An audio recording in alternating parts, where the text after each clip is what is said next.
सबको जय मसीह की। परमेश्वर के पवित्र नाम में आप सबको आशीष मिले। तो आज हम फिर एक नए विषय के बारे में सीखने जा रहे हैं। हमारा विषय है महायाजक की मृत्यु का रहस्य।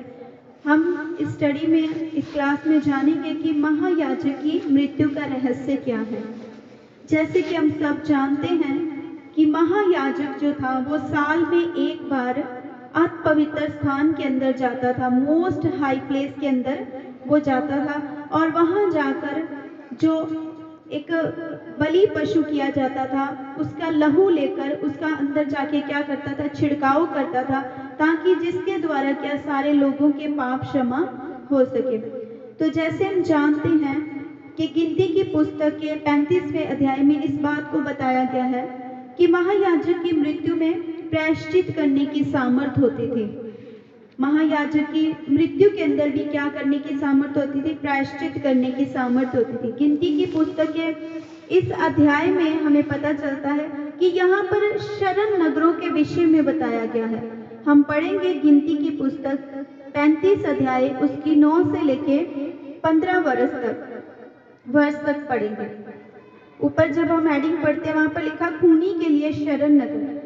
फिर यहोवा ने मूसा से कहा, इजराइलियों से कह, जब तुम यरदन पार होकर कनान देश में पहुंचो तब ऐसे नगर ठहराना जो तुम्हारे लिए शरण नगर हों, कि जो कोई किसी को भूल से मार के खूनी ठहरा हो वह वहां भाग जाए।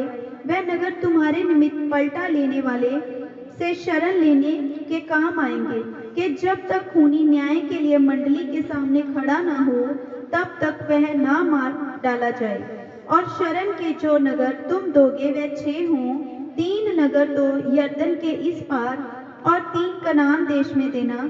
शरण नगर इतने ही रहें। ये शहों नगर इजराइलियों के और उनके बीच रहने वाले परदेशियों के लिए भी शरण स्थान ठहरे, कि जो कोई किसी को भूल से मार डाले वह वहीं भाग जाए।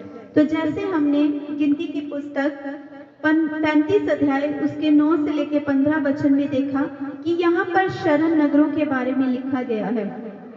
तो परमेश्वर ने ऐसी आज्ञा हमें दी थी, ऐसी आज्ञा इस्राएलियों को दी थी कि यदि कोई किसी की जानबूझ के हत्या कर दे, उसे मार दे, तो उसे भयानक मृत्यु दंड दिया जाए। जैसे गिनती की किताब 35 अध्याय उसकी 16 से लेके 21 वर्ष हम पढ़ेंगे। परंतु यदि कोई किसी को लोहे के किसी हथियार से ऐसा मारे कि वह मर जाए, तो वह खूनी ठहरेगा और वह खूनी अवश्य मार डाला जाए। और यदि कोई ऐसा पत्थर हाथ में लेकर जिससे कोई मर सकता है किसी को मारे और वह मर जाए, तो वह भी खूनी ठहरेगा और वह खूनी अवश्य मार डाला जाए। या कोई हाथ में ऐसी लकड़ी लेकर जिससे कोई मर सकता है किसी को मारे और वह मर जाए, तो वह भी खूनी ठहरेगा और वह खूनी अवश्य मार डाला जाए। लहू का बदला लेने वाला आप ही उस खूनी को मार डाले। जब भी वह मिले तब ही वह उसे मार डाले। और यदि कोई किसी को बैर से ढकेल दे या घात लगाकर कुछ उस पर ऐसे फेंक दे कि वह मर जाए, या शत्रुता से उसको अपने हाथ से ऐसा मारे कि वह मर जाए, तो जिसने मारा हो वह अवश्य मार डाला जाए। वह खूनी ठहरेगा। लहू का बदला लेने वाला जब भी वह खूनी उसे मिल जाए तब ही उसको मार डाले। परंतु हम देखते हैं यदि किसी के द्वारा किसी दूसरे व्यक्ति की हत्या अनजाने में होती हुई अनजाने में हो जाए, तो बिना किसी शत्रुता के कि ऐसी कोई अनहोनी हो जाए और भूल से कोई उससे मर जाए, तो परमेश्वर ने आज्ञा दी थी कि ऐसा खूनी जो है वो कहाँ भाग जाए, वो शरण नगर को भाग जाए।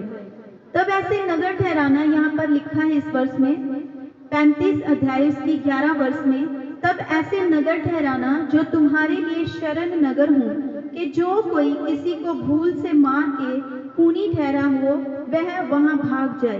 तो परमेश्वर ने क्या ठहराए थे, शरण नगर ठहराए थे कि जो खूनी है वो कहां पर भाग जाए, इन शरण नगरों में भाग जाए। तो व्यवस्था के अनुसार उस खूनी को जीवन भर कहां पर रहना पड़ता था, वो शरण नगर में ही उसके बाद रहना होता था, ताकि जिसकी हत्या उसके हाथों से भूल से हुई है अनजाने से हुई है, उसका कोई सगा संबंधी, उसका कोई रिश्तेदार बदला लेने के उद्देश्य में उसे मार न दे, उसे खत्म न करे, तो व्यवस्था के अनुसार उसे शरण नगर की सीमा से बाहर जाना मना होता था कि वो सीमा नगर के बाहर नहीं जा सकता था। हम पढ़ेंगे गिनती की पुस्तक 35 अध्याय उसका 22 से लेकर 27 वचन तक।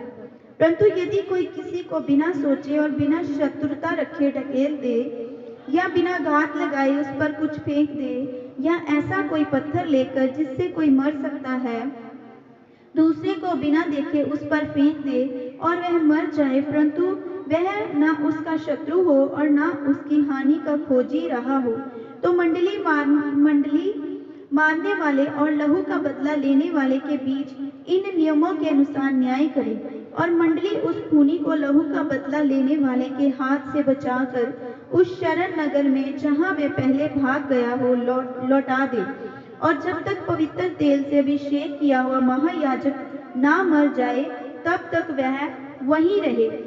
परंतु यदि यह खूनी उस शरण नगर की सीमा से जिसमें वह भाग गया हो बाहर निकलकर और कहीं जाए और लहू का बदला लेने वाला उसको शरण नगर की सीमा के बाहर कहीं पाकर मार डाले, तो वह लहू बहाने का दोषी ना ठहरे, क्योंकि खूनी को महायाजक की मृत्यु तक शरण नगर में रहना चाहिए, और महायाजक के मरने के पश्चात वह अपनी निज भूमि को लौट सकेगा। तो हमने देखा कि महायाजक की मृत्यु जो है वो क्या करती है, वो खूनी को जब वो शरण स्थान में रहता है, शरण नगर में रहता है, तो जब महायाजक की मृत्यु होती है तब ही वो शरण नगर की सीमा से बाहर जा सकता है, वो अपने गांव को जा सकता है। व्यवस्था में परमेश्वर ने हमें बताया है कि ऐसा खूनी केवल एक ही शर्त पर शरण नगर को छोड़कर अपने घर जा सकता था। तो यहाँ पर इस वर्ष में हमें बताया गया कि वो शर्त क्या है, महायाजक की मृत्यु। और जब तक पवित्र तेल से अभिषेक किया हुआ महायाजक ना मर जाए तब तक वह वहीं रहे, क्योंकि खूनी को महायाजक की मृत्यु तक शरण नगर में रहना चाहिए और महायाजक के मरने के पश्चात वह अपनी निज भूमि को लौट सकेगा। तो खून जो है भूलवश हुआ था। तो यह एक महत्वपूर्ण बात है जो हमने सीखा इसे। एक व्यक्ति मारा गया था और इजराइल की भूमि अपवित्र हो गई थी, और इस अपवित्रता को लेकर एक ही तरीके से दूर किया जा सकता था। वो क्या था कि खूनी को मार डाला जाए, परंतु वह मृत्यु दंड के योग्य नहीं था, क्योंकि उसे जानबूझकर उस व्यक्ति को नहीं मारा था। अतः उस निर्दोष व्यक्ति को उस समय शरण नगर में रहना पड़ता था, जब तक कि उस काल के आत्मिक अगुए अर्थात महायाजक की मृत्यु नहीं हो जाती थी, तब तक उसे शरण नगर में ही रहना पड़ता था। महायाजक की मृत्यु ही उस खूनी की स्वतंत्रता होती थी, उसकी आजादी होती थी, उसे बचा सकती थी। महायाजक की मृत्यु उसके पाप का दंड भर देती थी, उसके पाप का क्या भर देती थी, दंड भर देती थी।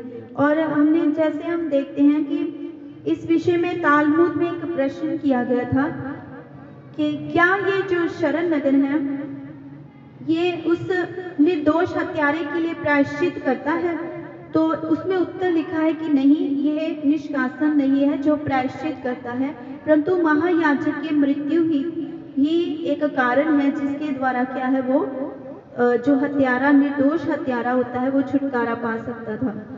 तो एक प्रोफेसर हैं जैकब मिलग्रोम, जो कि याजकीय साहित्य के विशेषज्ञ हैं। उनका ये कहना है कि जैसे महायाजक अपने सेवकाई के द्वारा अपने पूरे जीवन भर इजराइल के पापों का क्या करते थे, प्रायश्चित करते थे।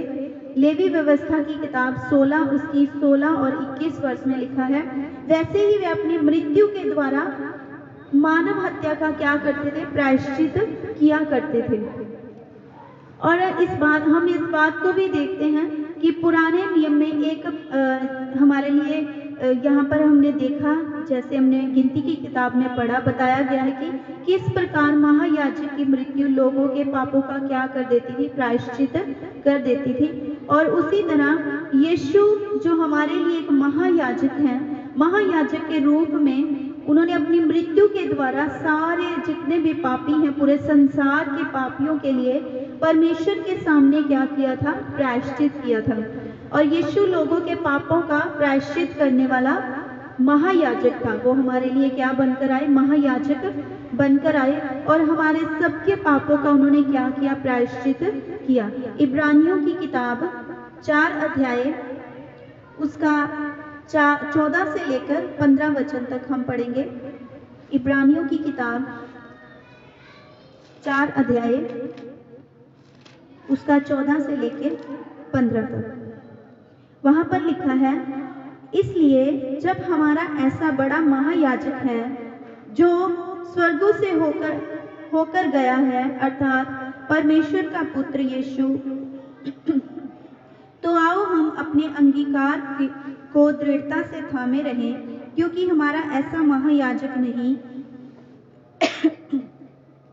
जो हमारी निर्बलताओं में हमारे साथ दुखी ना हो सके, वरन वह सब बातों में हमारे समान परखा तो गया, तो भी निष्पाप निकला। इसलिए आओ हम अनुग्रह के सिंहासन के निकट हिया बांध कर चलें कि हम पर दया हो और वह अनुग्रह पाएं जो आवश्यकता के समय हमारी सहायता करे। तो हमारा बड़ा महायाजक कौन है? प्रभु यीशु मसीह, जो हमारे पापों के लिए क्या है? उन्होंने क्रूस पर अपनी जान को दिया, उन्होंने हमारे पापों का प्रायश्चित किया और हमें अपने पापों का अंगीकार करना है और उस परमेश्वर को, प्रभु यीशु मसीह को थामे रहना है, ताकि वो प्रभु यीशु मसीह हम अनुग्रह के सिंहासन के निकट हिया बांध कर चले। तो परमेश्वर इस वचन के द्वारा, परमेश्वर इस स्टडी के द्वारा आप सबको बड़ी आशीष दे।